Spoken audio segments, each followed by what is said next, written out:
இந்தியாவின் சில்லறை பணவீக்கம் மார்ச் மாதத்தில் 3.34% குறைந்திருப்பது கவனம் பெற்றுள்ளது.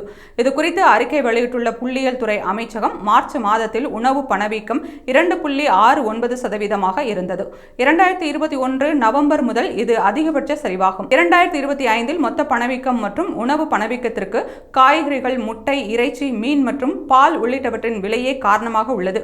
உணவுப் பொருட்களின் விலை குறைந்ததே பணவீக்க சரிவுக்கு முக்கிய காரணமாகும் என்று தெரிவித்துள்ளது. கடந்த மாதத்தில் தக்காளியின் விலை 34.96%, இஞ்சி 38.11%, காலிஃபிளவர் 25.99%, சீரகம் 25.86%, தேங்காய் 42.05%, தேங்காய் எண்ணெய் 56.81% சரிந்துள்ளன.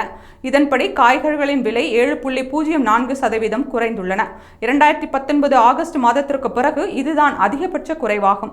பிப்ரவரி மாதத்தில் சில்லறை பணவீக்கம் 3.61% இருந்தது. அமெரிக்கா சீனா வர்த்தக போர் உலகளாவிய வளர்ச்சியை பாதிக்கக்கூடும் என்ற அச்சத்திற்கு மத்தியில் ரிசர்வ் வங்கி வட்டி விகித குறைப்பை செய்தது குறிப்பிடத்தக்கது. உலகளவில் பணவீக்கம் அதிகரித்து வரும் சூழலில் இந்தியாவில் சில்லறை பணவீக்கம் குறைந்திருப்பது உலகத்தின் கவனத்தை ஈர்த்துள்ளது.